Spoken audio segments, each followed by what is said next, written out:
नमस्कार। बहुत दिनों के बाद आज हम फेसबुक पे लाइव हुए हैं और हमारे साथ हैं पहले की तरह ही मंजुल भारद्वाज। मंजुल जी, आपका स्वागत है। तो मंजुल जी से बात करने से पहले हम थोड़ी सी भूमिका बांध दें कि जो हमने आज विषय रखा है भारतीय राजनीति के मौजूदा परिदृश्य और भविष्य। लेकिन मौजूदा राजनीति पे बात करने से पहले हम थोड़ा सा पीछे जाते हैं तो हम पाते हैं कि 1947 में देश आजाद हुआ और उसके बाद इंदिरा गांधी तक यानी 1984 तक जो कांग्रेस ही हावी रही पूरे राजनीति में। कांग्रेस की राजनीति चलती रही। बीच में जेपी के आंदोलन के बाद जो जनता पार्टी की सरकार आई थी उसमें भी ज्यादातर लोग कांग्रेसी ही थे और संघ के लोग उसमें थे, बट अटल बिहारी वाजपेयी और अडवाणी मंत्री थे, लेकिन प्रभाव जो है कांग्रेसी था। लेकिन उसके बाद इंदिरा गांधी की मृत्यु के बाद, उनकी हत्या के बाद जब राजीव गांधी की सरकार आई तो थोड़ा बदलाव आने लगा और एक जो है जुड़ा हुआ मनमोहन सिंह का और आर्थिक बदलाव बहुत तेजी से हुआ। शायद उसके पीछे वजह ये भी रही कि दुनिया में एक बदलाव आ रहा था जो ग्लोबलाइजेशन करके कि वैश्वीकरण की बात होने लगी थी और वैश्वीकरण की शुरुआत हो चुकी थी। और इसके बीच वैश्वीकरण ने अभी अपना रंग जमाया था। इससे पहले भारतीय राजनीति में हिंदू मुस्लिम जो राजनीति है, जो 1947 या कहीं आजादी से पहले जिस तरह से उभरा भारतीय राजनीतिक परिदृश्य में, वो लगता है कि वापस उसका एक दरवाजा खुल गया और वो शाहबानो केस हुआ। शाहबानो केस में मुस्लिम तुष्टीकरण की बात की गई।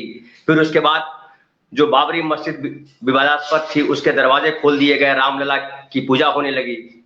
और फिर जो है इसी बीच जो है वो आ गए मंडल विश्वनाथ प्रताप सिंह की सरकार बनी। विश्वनाथ प्रताप सिंह ने राजीव गांधी के खिलाफ भ्रष्टाचार के आरोप लगाए और फिर से जो एक माहौल बना, उस माहौल में मंडल की राजनीति शुरू हुई जिसमें ओबीसी को उभारा गया है और एक देश में एक माहौल बना जिसमें लगा कि अगड़े पिछड़े की लड़ाई, खूनी लड़ाई शुरू हो गई। इस लड़ाई को ढकने के लिए शुरू किया गया कमंडल की राजनीति शुरू की गई जिसमें अडवाणी जी और वाजपेयी जी मुख्य नेता थे। और फिर जो है बाद में फिर नरसिम्हा राव आए, राजीव गांधी की हत्या हो गई, नरसिम्हा राव वापस आए, नरसिम्हा राव की 5 साल की सरकार चली और ग्लोबलाइजेशन इसी बीच आया। आर्थिक उदारीकरण जिसको कहा गया वो आया। फिर उसके बाद वाजपेयी जी की सरकार बनी और वाजपेयी जी की सरकार ने उसी उदारीकरण को आगे बढ़ाया और पहली बार देश में डिसइन्वेस्टमेंट मिनिस्ट्री बनाई गई। अरुण शौरी उसके मिनिस्टर थे और जो पब्लिक सेक्टर कंपनियां थी या जो सरकार के साथ जो उद्योग चल रहे थे उसको बेचने की एक प्रक्रिया बनी। कई चीजें बेची गई। तो जो लंबे समय से जो नेहरू ने एक जो अवधारणा रखी थी कि भारत को मजबूत करने के लिए जरूरी है कि सरकार बिजनेस में इन्वॉल्व हो और पब्लिक सेक्टर कंपनियां स्थापित की गई थी, उसकी जगह पे वाजपेयी जी ने पब्लिक सेक्टर कंपनियों की जगह पे प्राइवेट सेक्टर कंपनियों को मौका देना शुरू किया। और फिर मनमोहन सिंह की सरकार आई और मनमोहन सिंह ने तो कंप्लीटली जो है नव उदारीकरण की बात की और पब्लिक सेक्टर कंपनियों की जगह पे प्राइवेट कंपनियों को छूट दी गई कि आप हर बिजनेस में आए और जहां पब्लिक सेक्टर कंपनियां थी वहां भी प्राइवेट सेक्टर कंपनियों की एंट्री हो गई और एक होड़ सी मची। और फिर मनमोहन सिंह का दूसरा कार्यकाल, फिर उनपे भ्रष्टाचार के आरोप लगे और फिर जो है एक देश में माहौल बना कि नहीं कांग्रेस की सरकार बहुत हो गई यार, अब कांग्रेस नहीं चाहिए। और फिर जो है मोदी जी विपक्ष के नेता बने और जो है मोदी जी प्रधानमंत्री बनकर के 2014 में पधारे। तो मोदी जी से एक उम्मीद थी कि शायद जो ये ग्लोबलाइजेशन हुआ है इसका जो बुरा असर हो रहा है समाज पे, इससे प्राइवेट नौकरियों का प्राइवेट कंपनियों का जिस तरह से बोलबाला बढ़ा है, प्राइवेटाइजेशन जिस तरह से बढ़ी है, तो उस पर शायद कोई दूसरी दृष्टि होगी। क्योंकि ये राष्ट्रवाद की बात करते रहे, क्योंकि वो गांव की बात करते रहे, क्योंकि वो गाय की बात करते रहे, तो एक लगा कि भारतीयकरण की बात करेंगे, भारतीयकरण कुछ होगा। लेकिन मोदी जी ने उसके बाद जो है नोटबंदी की, जीएसटी लागू किया और एक खास वर्ग में असंतोष हुआ। लेकिन वो असंतोष जो है नागरिक असंतोष कहिए या जन आक्रोश के तौर पे प्रकट नहीं हुआ। और उसके बाद फिर जो है जो 2019 में जो चुनाव हुआ लोकसभा का, उसमें और भारी बहुमत के साथ मोदी जी आए और लगा कि कांग्रेस का अब जो है पतन निश्चित हो गया है, क्योंकि कांग्रेस पूरी से बिखर सी गई। राहुल गांधी इस बीच जो है अध्यक्ष बने कांग्रेस पार्टी के, और बड़ी बेआबरू होकर तेरे कूचे से निकले वाले जो बात है, उस तरह से उन्होंने अध्यक्ष पद छोड़ा। और उसके बाद लगा कि कांग्रेस पार्टी अब खड़ी नहीं होने वाली, मोदी जी का वर्चस्व बढ़ा, मीडिया ने कंप्लीट एकदम मोदी जी का जो है प्रायोजित कार्यक्रम चलाया, और पूरे देश में मोदी मोदी हो गया, हर हर मोदी, घर घर मोदी हो गया। लेकिन इसी बीच जो है, और एक लगने लगा कि मोदी जी का जो पूरा दूसरा कार्यकाल रहा, वो एक विभाजन करना वापस शुरू किया, एक सांप्रदायिक रंग बनना शुरू हो गया देश में, और एनआरसी सीए के बहाने जो है मुस्लिम को अलग थलग करने की सीधे सीधे कोशिश की गई। मुसलमानों ने इसके लिए आंदोलन किया, कम्युनिस्टों ने आंदोलन किया, और एक बड़ा आंदोलन चला, शाहीन बाग का आंदोलन तौर पे फेमस है। लेकिन उसमें भी हिंदू मुसलमान जो है खांचा बन गया, और लगा कि हिंदू एक तरफ है, मुसलमानों के खिलाफ है, मुस्लिम अकेले पड़ गए हैं, और लगा कि मोदी जी वापस जो है लीड ले जाएंगे, कांग्रेस के लिए जगह नहीं बनेगी। लेकिन इसी बीच एक आंदोलन हुआ, किसान आंदोलन। मोदी जी ने कृषि बिल पास किए, कृषि कानून बनाए 3, जिसके खिलाफ किसान खड़े हो गए, और ये किसानों का आंदोलन राष्ट्रीय आंदोलन बन गया, और मोदी सरकार के खिलाफ एक माहौल बन गया। लगभग 13-14 महीने आंदोलन चला, तमाम तरीके की सरकार की तरफ से कोशिश की गई कि इस आंदोलन को खत्म किया जाए, डराया जाए, धमकाया जाए, बदनाम किया जाए, लेकिन आंदोलन कमजोर नहीं पड़ा, बढ़ता गया, और फाइनली मोदी जी ने वो तीनों कृषि कानून वापस लिए। और इसी बीच चुनाव आ गया उत्तर प्रदेश का, और उत्तर प्रदेश जहां पिछले चुनाव में यानी 2017 के चुनाव में भारी बहुमत मिला था बीजेपी को, बात होने लगी कि बीजेपी अब कमजोर पड़ेगी। हालांकि विपक्ष के बिखराव की बात होती रही, लेकिन चुनाव नजदीक आते आते आते आते ये माहौल बन गया कि बीजेपी वर्सेस समाजवादी पार्टी हो गया है। कांग्रेस भी है, बस बहुजन समाज पार्टी भी है, लेकिन मुख्य सत्ता की लड़ाई में समाजवादी पार्टी है बीजेपी के बरक्स। लेकिन साथ साथ ये भी एक माहौल बना कि कांग्रेस पार्टी ने अपनी जमीन बनाई है, खास करके प्रियंका गांधी ने जिस तरह से आंदोलन चलाया, राहुल गांधी ने जिस तरह से अपने आप को प्रेजेंट किया, उसमें एक राजनीतिक स्वर जो है बदल रहा है। हम पहले समझने की कोशिश करते हैं कि मंजुल इस राजनीतिक परिदृश्य को किस तरह से देखते हैं और उन्हें क्या बदलाव महसूस हो रहा है। मंजुल भाई, आपके पास आते हैं। आवाज आपकी नहीं आ रही है, अनम्यूट कर। धन्यवाद मित्र, आपने 1947 के पूरे घटनाक्रम को केवल और केवल 7.5 मिनट में उसकी तस्वीर जो है हमारे व्यूअर्स के सामने रख दी है। आपने विषय लिया है वर्तमान और भविष्य। तो आपने 1947 तक से आज तक आपने बात की। मैं बुनियादी रूप से जो राजनीतिक परिदृश्य आज जिस पे भारत खड़ा है, उसमें मैं थोड़ा सा 1-2 मिनट 1857 से मैं शुरू करना चाहता हूँ, और मैं इसके 3 खंड रखता हूँ, 1857 से 1947 तक, दूसरा 1950 से 1975 तक, और तीसरा 1977 के बाद से आज तक। इसमें बुनियाद ये है कि मैं पैरेलली मनु वंशज जो हैं उनकी भी बात रखता जाऊंगा। भारत में अंग्रेजों के खिलाफ जो आक्रोश, राजे रजवाड़ों का आक्रोश हुआ, वो 1857 में हुआ, और उसमें वो हथियार लेकर लड़े थे। तो जब मैं ये बात कह रहा हूं तो मैं ये भी लाना चाहता हूं कि जो हथियार लेकर आजादी के लिए लड़े थे वो हार गए। और यहाँ मैं इंगित करना चाहता हूँ, जो बार बार नरम दल गर्म दल कांग्रेस की जो बात होती थी, और जो एक मनु वंशज विकारी जो है वो चुगलीखोर टाइप की जो कॉन्स्पिरेसी की बात करते हैं कि नेहरू मतलब गांधी और सुभाष में गर्म दल नरम दल और हम एक क्रांति ले आएंगे। लेकिन उसके बाद का जो देश में एक प्रक्रिया शुरू हुई, फिर कांग्रेस का संगठन भी बना। कांग्रेस का संगठन अंग्रेजों के राज में हाशिए पर था तब तक जब तक गांधी का उसमें प्रवेश नहीं हुआ। जैसे गांधी का प्रवेश उसमें होता है, उस परिवेश में गांधी आम आदमी को दलित, शोषित, कुचलित और उनके हिसाब से अंतिम व्यक्ति को उन्होंने एक शक्ति का एहसास कराया अपने आंदोलन से, और उस शक्ति से उन्होंने अंग्रेजों के साम्राज्य को करीब करीब भारत की नहीं पूरी दुनिया में ढा दिया। और एक काम किया उन्होंने ये काम किया जो मूल है हमारे राजनीतिक परिदृश्य का, वो मूल ये है कि उन्होंने देश को धर्म के नाम से हाँकने के बजाय नेहरू और अंबेडकर की मदद से संविधान के भरोसे खड़ा किया। और उस संविधान के भरोसे नेहरू ने लोकतंत्र को खड़ा किया, जिसमें अंबेडकर का अपना एक योगदान है। लेकिन यही बात जो है वो खटकी मनुवंशजों को कि देश जब आजाद हुआ तो धर्म के नाम पे, यानी कि वर्णवाद वाली सत्ता जो है वो नहीं आई, और यहीं से उन्होंने और अपने षड्यंत्र को प्रखर किया और आखिर गांधी की हत्या उन्होंने कर दी। तो ये मित्र ये है कि नटशेल में ये कहूं कि ये जो आज लड़ाई है जिसमें आप कांग्रेस की बात कर रहे हो, उस लड़ाई में धर्म की सत्ता चलेगी या संविधान की सत्ता चलेगी, असली लड़ाई ये है। आप कहें तो मैं आगे विस्तार दूं या आपका प्रति प्रश्न तो बोलूं? मित्र, एक ये हुआ कि अभी जो मौजूदा दौर में जो खास करके यूपी में जो देखा जा रहा है कि यूपी में जो लड़ाई चल रही है उसमें मीडिया कह रहा है कि योगी जी का बहुमत आने वाला है। ग्राउंड रियलिटी ये है कि समाजवादी पार्टी बेहतर स्थिति में दिखाई पड़ रही है। आप क्या देख रहे हैं?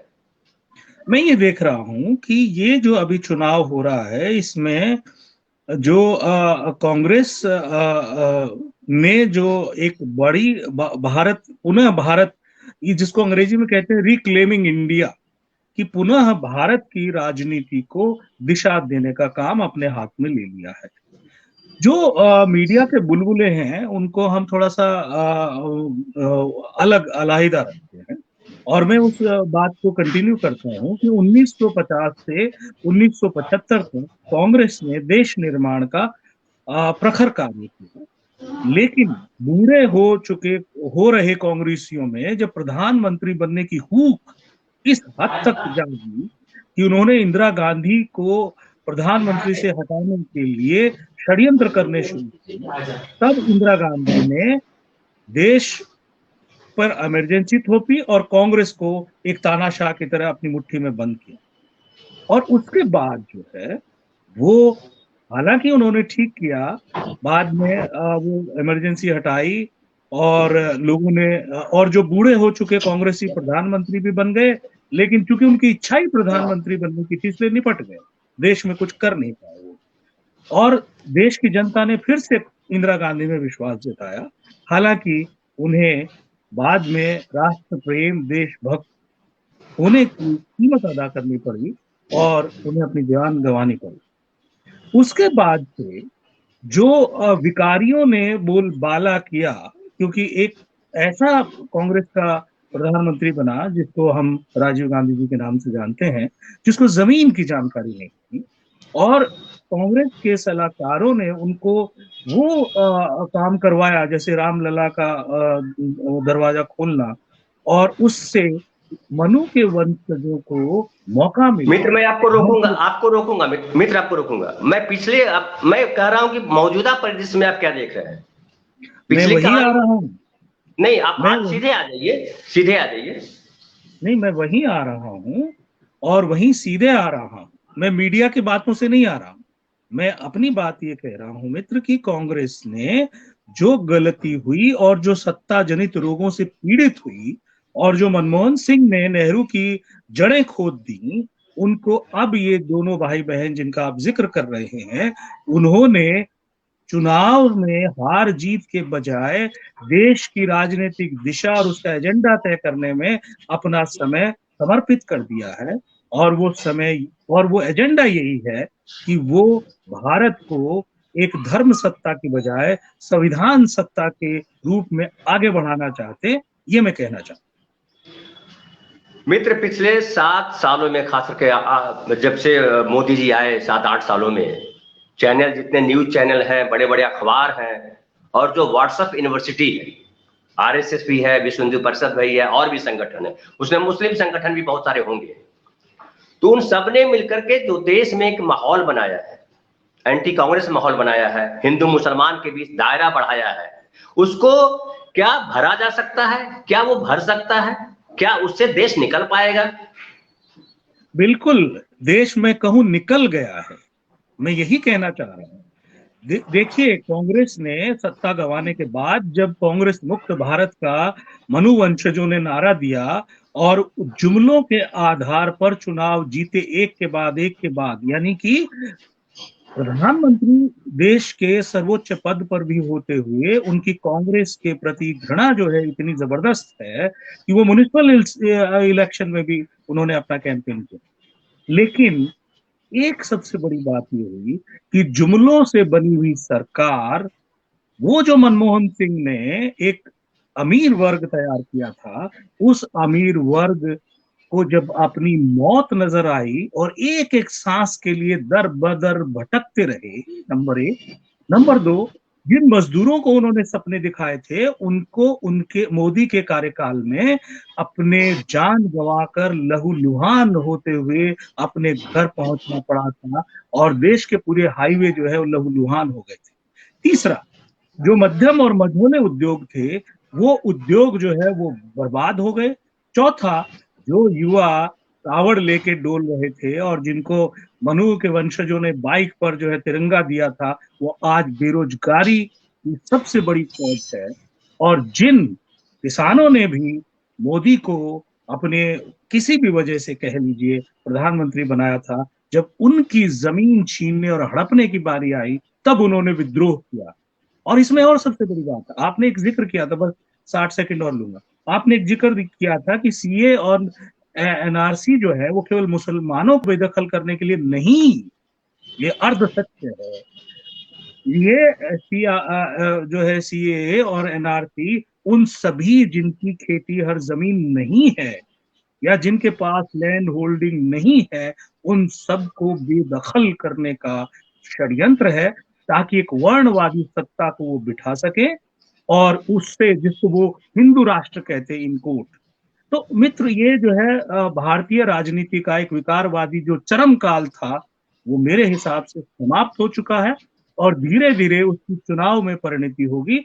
और कांग्रेस ने मीडिया के जाल में, यानी कि देखिए, जब से 2014 की बात आई है, मीडिया सरकार से सवाल नहीं पूछ रहा है, कांग्रेस से सवाल पूछ रहा है। और वो 70 सालों में क्या हुआ जुमला मित्र हवा हो गया है। अब सबको जब लाइन में लग के एक एक दाने के लिए भीख मांगना पड़ रहा है, तो समझ में आ गया कि थोथा चना बाजे घना, और अब इसलिए यूपी अंगड़ाई ले रहा है। एक और जो यूपी की वस्तुस्थिति है मित्र, वो मैं दर्शकों के सामने भी रखता हूं और उससे जुड़ा हुआ फिर आपसे सवाल करूंगा कि यूपी में अभी जो हालात बने हुए हैं, जो योगी सरकार का जो 5 साल का कार्यकाल रहा, वो धीरे धीरे कार्यकाल जो है वो एकदम एक तरीके की राजशाही में बदलता चला गया और वो अराजक सा होता चला गया। मतलब जो योगी कहें वही उनकी सरकार के जो नुमाइंदे या कहिए सरकार के जो अफसरान हैं वही करते रहे। और देश में, मतलब देश क्या कहिए, प्रदेश में उसका असर तो पूरे देश में हुआ ही। प्रदेश में एक माहौल ऐसा बना कि जिसे जानवरों को लेकर के, खास करके जो मवेशियों को लेकर के, जानवरों को लेकर के, जो आवारा जानवर जिनको कह रहे हैं, वो खेतों में घुस गए और उनका दिक्कत ये हो गई किसानों की। किसान जो है आज भी बता रहे हैं कि रखवाली कर रहे हैं उसकी, अपने खेतों की रखवाली कर रहे हैं। किसान ऑलरेडी पीड़ित था, बाजार से न्यूनतम जो उनका मूल्य होता है, लागत मूल्य भी उनको जो नहीं मिल पाता है, वो उससे तो परेशान थे ही। बिल आ रहा था, वो तो परेशानी थी ही, लेकिन और जो एक नीचे की परेशानी है, जो जमीनी परेशानी थी, वो आवारा पशुओं का मामला था कि उनके जो फसल लगाई उन्होंने, वो चर जाया करते थे। उसके लिए उन्होंने बाड़ लगाई किसानों ने, तो अतिरिक्त खर्चा आया, रात में रखवाली करने लगे, तो किसान पूरी तरह से परेशान हुए। उसके अलावा उत्तर प्रदेश में रोजगार की स्थिति यह हुई कि कई बार नौकरियों के लिए वैकेंसी निकली, वो किन्हीं वजहों से, पेपर लीक होने की वजह से या किन्हीं और वजहों से वो वापस बंद कर दी गई। रेलवे की जो नौकरियां होती थी, जो रेलवे को प्राइवेट किया गया, जाने लगा, तो रेलवे में वैकेंसियां घट गई। वैकेंसी हल्ला हंगामा के बाद निकली भी तो 4 साल 5 साल के बाद भी उसका रिजल्ट नहीं आया। रिजल्ट आया तो बड़े बुरे तरीके से आया, जिसका देखा अपने आंदोलन कि बिहार में और उत्तर प्रदेश के इलाहाबाद तक में बड़ा जोर आंदोलन हुआ। और पूर्वांचल में मैं बताऊं, पूर्वांचल में मित्र बेरोजगारों की समस्या एक बड़ी समस्या है। तो उनसे किसान परेशान, उनसे जो है बेरोजगार परेशान, उनसे जो है दलित परेशान, दलितों के साथ भारी जुर्म हुए, जगह जगह कितनी घटनाएं हुई, हाथरस हुई और भी कई जगह घटनाएं हुई। तो उन घटनाओं को देखने के बाद एक लगा, ब्राह्मण भी बड़े परेशान वहां हुए, उनको लगा कि ब्राह्मणों को जो है कॉर्नर किया जा रहा है, उनके एनकाउंटर किए जा रहे हैं ब्राह्मणों को, ब्राह्मण के अपराधियों को, मतलब अपराधी के साथ भी खड़े हो गए, उनको लगा कि ब्राह्मण अपराधियों को खाली मार रहे हैं, बाकी जो राजपूत अपराधी हैं वो बचे हुए हैं, वो निश्चिंत चल रहे हैं। तो एक जो लगा माहौल की, ये जो योगी राज जो है मनमानी पूर्ण तरीके से सरकार चला रहे हैं, और सरकार का काम जो होना चाहिए एक लोकतांत्रिक परिदृश्य में या लोकतांत्रिक तरीके से, वो सरकार, योगी सरकार नहीं परफॉर्म कर पा रही है, और भारी आक्रोश हो गया। इस बीच एक आक्रोश ये भी आया कि किसानों का आक्रोश, जो भारत सरकार का आक्रोश था, भारत सरकार का किया धरा था। इसके अलावा जो कोरोना काल में जो मजदूर लौटे मुंबई से, सूरत से, दिल्ली से और पैदल गए, तो मजदूरों में भी एक आक्रोश रहा। लेकिन मैं ये देख रहा हूं मित्र कि ये सारा आक्रोश, चूंकि ये लड़ाई जो है समाजवादी पार्टी वर्सेस बीजेपी हो गई है, तो समाजवादी पार्टी जब आप बात करते हैं तो अपने आप लोगों को दिखाई पड़ता है कि मुस्लिम उनके साथ खड़े हैं, एम वाई समीकरण जिसको कहते हैं, और जब बीजेपी की बात करते हैं तो लगता है कि हिंदू जो है इधर खड़े हो जाएंगे इस तरफ आकर के। लेकिन उसमें एक फेर आया कि उसमें जो ओबीसी और जातियां हैं, राजभर हुए, कुर्मी हुए, कुशवाहा हुए, मौर्य हुए, तो ये सब कुल जातियां जो है वो जाकर के वापस जो है वो मिली समाजवादी पार्टी से। जाट बहुल जो इलाका था, जाट थोड़ी प्रॉब्लम हो रही थी इंटरनेट की, तो जाट जो है वो खिलाफ खड़े हुए। तो पिछले चुनाव में जैसे देखिए कि जाट और मुस्लिम जो है दोनों अलग हो गए थे, जाट चले गए थे उनके साथ बीजेपी के साथ। तो जो अभी पहले चरण का चुनाव हुआ उसमें ज्यादातर सीटें बीजेपी को आई थी, लेकिन इस बार तमाम कोशिशों के बाद भी जाट शायद अलग है और समाजवादी पार्टी के साथ है, जयंत चौधरी के साथ है। लेकिन इस क्रम में भी आप देखिए मित्र कि एक तरफ से देश अगर निकल रहा है, आप जैसा कह रहे हैं कि ये जो धर्म का जो एजेंडा है, जो सांप्रदायिक एजेंडा है, इससे निकल रहा है देश, लेकिन दूसरी तरफ मुझे ये दिख रहा है मित्र कि वो जातीय एजेंडे में फंस रहा है, मंडल से निकल रहा है, कमंडल से निकल रहा है और मंडल में जा रहा है। तो एक जातीय संघर्ष के क्या उभरने की संभावना दिख रही है, आशंका दिख रही है, या जातीय संघर्ष हो सकता है आगे आने वाले समय में, तो लोकतंत्र कहां छूट जाएगा, उस पर कुछ दृष्टि दे दीजिए। देखिए, आपने बिल्कुल सही विश्लेषित किया है कि जातीय संघर्ष जो है वो होगा और हो रहा है। वो चुनावी रणनीति में या राजनीति में वो शिखर पर था, जब से कब तक था शिखर पे, जब तक मनमोहन सिंह ने भूमंडलीकरण को नहीं अपनाया था, तब तक वो शिखर में था, चर्चित था, और उससे जो है चुनाव परिणाम आते थे। लेकिन मित्र ये है कि मुझे ये लगता है कि जातीय संघर्ष या भारतीय राजनीति में जातियों की जो समस्या है, जो चुनाव का गणित तय करती है, वो समस्या रहेगी अभी कुछ दिन और, क्योंकि इन्होंने जो गड्ढा खोदा है। देखिए, सबसे बड़ी बात क्या है कि इन्होंने धर्म के नाम पर, यानी कि फिर से संविधान को खारिज करते हुए ईश्वरीय सत्ता के भरोसे ये जनता को छोड़ना चाहते हैं। इसलिए इन्होंने एक प्रपंच जो है वो रचा, और जो जनता की आस्था है उसमें राम की जो आस्था है, उस आस्था को उस आस्था को राजनीतिक रूप से बुनाया। और जब देश कब्रिस्तान और शमशान बना हुआ था, विडंबना देखिए, जब दुनिया जो है रिसर्च कर रही थी, अस्पताल बना रही थी, तो ये जो है मनु के वंशज जो है वो राम मंदिर का निर्माण कर रहे थे। और एक अब ये जो इन्होंने अपने कुकर्मों से गिरे हैं मित्र, जितने आपने नाम इनके कुकर्म गिनाए, उन्हीं की परिणति है ये कि अब ये केवल गोदी मीडिया के सिवा कहीं और नहीं दिख रहे। और खास बात एक और है, अभी देश जो है इन घावों से उभरता है, लेकिन मुझे उसमें रोशनी दिख रही है ये कि जो धर्म के नाम पर देश बनाना चाहते हैं उनको याद होना चाहिए कि धर्म के नाम पर भारत टूटा था, और धर्म के नाम पर जो अलग देश बना था उनका नाम ले लेकर ये जो है चुनाव जीत रहे थे। लेकिन उनके जैसी हालत जब इन्होंने भारत की कर दी, तो भारत का जो अंतिम व्यक्ति है वो बहुत होशियार है। और इसका मैं जिक्र करूँ एक 15-20 सेकंड में, मैं अपनी रंगकर्म के कार्यशालाओं में, और उसका मैंने लाइव वीडियो भी किया था, कि मुझे एक जंगल में वो बकरी चराने वाला मिला, उसके हाथ में वो गांधी की लाठी भी थी, और उस बकरी चराने वाले आदमी ने 40 मिनट मुझे देश में चल रहे कुकर्मों और घटित हो रही राजनीतिक घटनाओं पर ज्ञान दिया मित्र, 40 मिनट।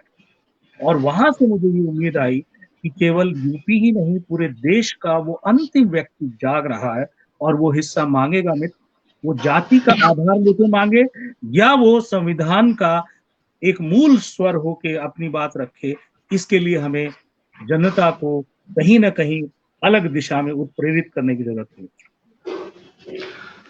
मित्र, जनता तो मुझे लग रहा है यूपी में खास कर अगर बात करें तो जनता अभी भी वहां जो है कंफ्यूज है कि उनको क्या करना है। लोकतांत्रिक प्रक्रिया जो एक होती है कि लोकतंत्र में जनता सबसे ताकतवर होती है, वो जनता तो ताकतवर अभी भी नहीं दिख रही है।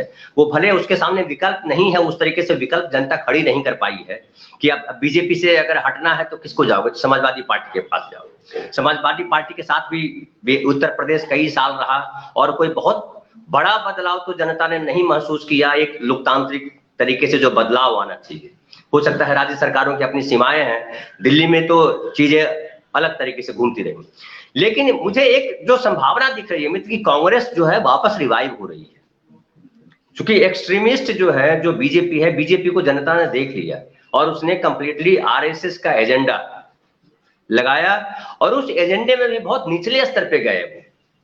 उन्होंने जो है उस उज्जट भीड़ जो है, जिसको कहें कि जो कम पढ़े लिखे लोग हैं या जो पढ़े लिखे लोग हैं, उन्होंने भी इस भाषा का इस्तेमाल किया जो भाषाएं मुझे लगता है कि समाज हमारा स्वीकार नहीं करता है, उस भाषा तक गए।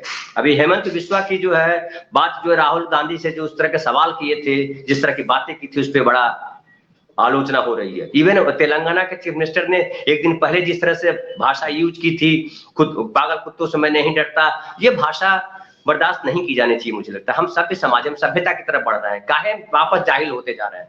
तो जनता का जो हस्तक्षेप होना चाहिए लोकतंत्र में, मुझे अभी भी वो दिखाई नहीं पड़ रहा है। जनता के सामने एकदम अभी भी भटकाव की स्थिति है और जनता जो है वो फंसी हुई है इस चीज में कि हिंदू मुसलमान में भी फंसी है और जातीय चीजों में भी फंसी हुई है। विकास के नाम पे उसको खाली दिखाई पड़ता है कि सड़कें हमको बन गई है। हालांकि मित्र, मैं सड़कों को विकास नहीं मानता हूं। सड़कें जो है व्यापार को फैलाने का माध्यम है। सड़कों के माध्यम से आप व्यापार को गांव तक ले गए, गांव से जो प्रतिभा शहर आई उन सड़कों के माध्यम से। लेकिन गांव इस बीच क्या हुआ, गांव जो है एक तो प्रतिभाओं के मामले में कंगाल हुए सारे गांव, और गांव में शहरी जो अपसंस्कृति है या शहरी बाजार है वो गांव पहुंच गया।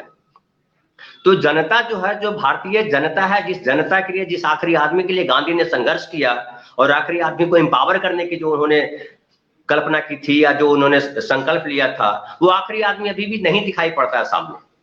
और हमको अगर सामने दिखाई पड़ रहा है अभी, तो एक संभावना के तौर पे हमको दिखती है प्रियंका गांधी दिखती है, राहुल गांधी दिखते हैं, मतलब कांग्रेस पार्टी फिर से एक दिखती है।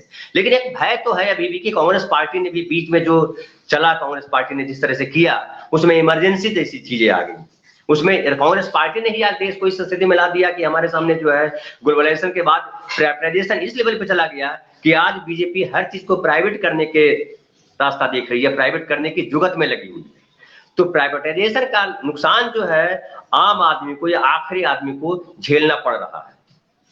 तो क्या हम जो जिस तरह से प्रियंका गांधी लगातार इस बात पे बात कर रही, प्रियंका गांधी की सरकार सत्ता में नहीं आने वाली है, ये सबको दिखाई पड़ रहा है। लेकिन शायद अगर त्रिशंकु सरकार वहां बनती है, त्रिशंकु विधानसभा वहां बनती है, तो कांग्रेस जो है समाजवादी पार्टी के साथ जुड़े और सरकार में शामिल हो। लेकिन क्या आपको कांग्रेस में संभावनाएं दिख रही हैं, जिन संभावनाओं के साथ गांधी ने देश की आजादी की लड़ाई लड़नी शुरू की थी, जिस संभावनाओं के साथ आखिरी आदमी तक पहुंचने की गांधी ने संकल्पना की थी, क्या वो दिखाई पड़ रहा है, वो दिखता है, कहीं है वो संभावना? बिल्कुल मित्र, दिख रही है और आते हुए दिख रही है। जो कांग्रेस, मैं वही कह रहा था जिसको आपने कहा थोड़ा इतिहास की बजाय वर्तमान में आ जाइए घटनाओं पर, मैं वही बात कर रहा था कि जो 1975 के बाद 2 साल 1977 और 1977 के बाद कांग्रेस जो है अपनी सत्ता बचाने में और अंतर विरोधों में लड़ने लगी थी और वो अपने गांधी और नेहरू के विचार को त्याग दिया था, जिसको मनमोहन सिंह ने एकदम जड़ें खोल दी। उन्हीं मूल्यों को ये दोनों राहुल गांधी जी और प्रियंका गांधी जी चुनाव जीतने की बजाय भारत की राजनीति का एजेंडा सेट करने में कामयाब हो गए हैं, मैं ये कहना चाहता हूँ। और वो कामयाब किस तरह से हो गए हैं कि इन्होंने जो सत्ता पर आने के बाद 7-8 साल में जो विकार फैलाया है, जिस हद तक फूहड़ता को लेके गए हैं, और क्या हुआ कि मोदी को वोट देने वाले मजदूर थे, तो मजदूरों को लहूलुहान होके वापस किसी तरह जान बचानी पड़ी और लाखों मर गए। जो अमीर वर्ग मनमोहन सिंह ने बनाया था मध्यम वर्ग का, वो अपने ही, देखिए कितनी विडंबना है मित्र, कि अपने करोड़ों रुपए बैंक में है, बैंक डूब गया है, माँ बाप मर गए हैं, उनका अंतिम क्रियाक्रम करने तक उधार मांगना पड़ रहा है, भीख मांगनी पड़ रही है। जो मध्यम वर्ग वह मनमोहन सिंह काल में अपने बच्चों को अमेरिका, यूरोप और पता नहीं सिलिकॉन वैली में भेज रहा था, आज उनके बच्चे जो है वो बेरोजगारी में है।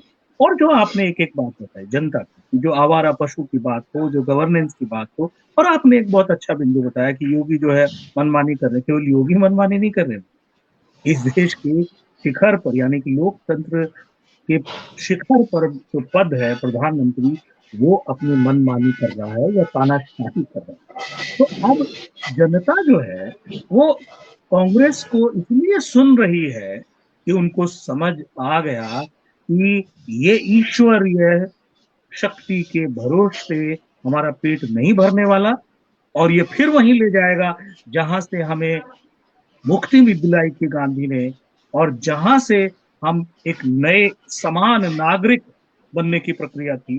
तो मित्र, कांग्रेस ने अपने आप को ठीक किया है, और कांग्रेस ने बीच में अपने यहाँ जो सत्ता के जनित जो जिसको कहते हैं पैरासाइट्स परजीवी तैयार हो गए थे, उनको उनके हाल पर छोड़कर, और यही एक बात है मित्र जो बार बार मनुवंशज जो हैं वो परिवारवाद की आड़ में राहुल गांधी और प्रियंका गांधी को खारिज करते रहे हैं, उन पर आरोप लगाते रहे हैं, लेकिन ये दोनों ही समय लेते हुए बड़े सुलझे हुए तरीके से भारत को वापस गांधी के रास्ते पर ही ला रहे हैं। और गांधी के रास्ते में मैं कहूं तो नेहरू ने जो निर्माण किया था उसी रास्ते पर ये दोनों आ रहे हैं, और इसकी संभावना प्रबल है। प्रबल इसलिए है कि जो जमींदार सामंतवाद वादी लोग जो अभी भी धर्म जात पात में बटे हुए हैं, उन्होंने गांधी के रास्ते से ही सत्याग्रह करके मोदी को घुटनों पे लाया।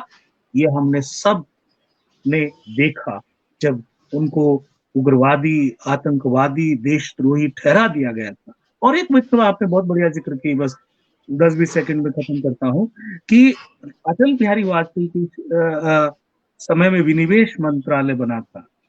तो ये जो राष्ट्रवाद की जो खोल में छिपे हुए ये देशद्रोही जो हैं, मनु के वंशज, गोडसे के वंशज, सावरकर के वंशज, इनकी पोल पट्टी खुल गई। देखिए उत्तर में देश की सीमाओं पर चीन जो है हर रोज अतिक्रमण कर रहा है, और 56 इंच की छाती बोलने वाले की जुबान नहीं खुलती है। दूसरा कि जो कांग्रेस में, ये लोगों को साफ हो गया मित्र, किसी भ्रम में किसी बुद्धिजीवी को नहीं रहना चाहिए अब, कि 70 साल का जुमले का जवाब इनके 7 साल के जुमले हैं।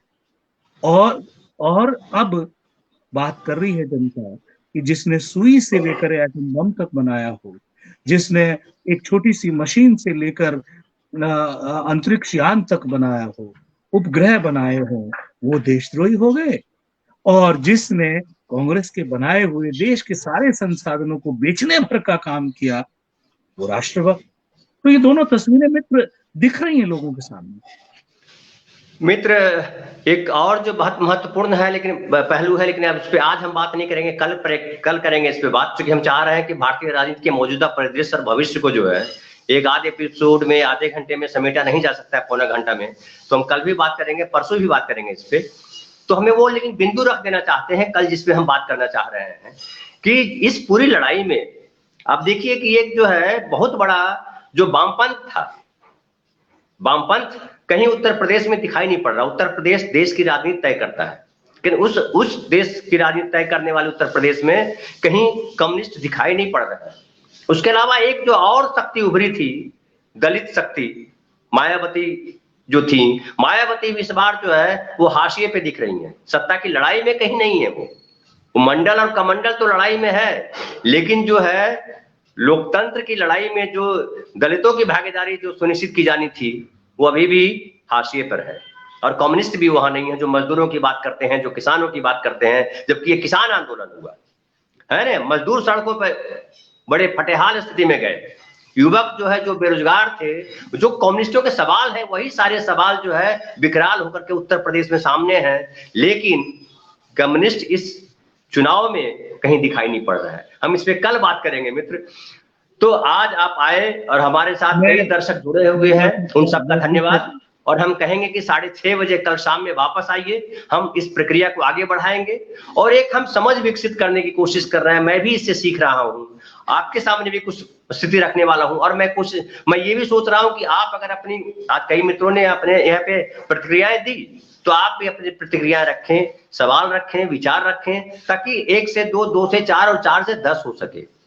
तो लोकतंत्र में जनता बहुत महत्वपूर्ण है। तो हम पत्रकार बन करके नहीं, हम नेता बन करके नहीं, हम जनता बन करके हम इस विषय को जितना बेहतर समझ पाएंगे उतना ही मजबूत हमारा लोकतंत्र होगा। मित्र आपका बहुत बहुत धन्यवाद। दर्शकों नमस्कार, धन्यवाद।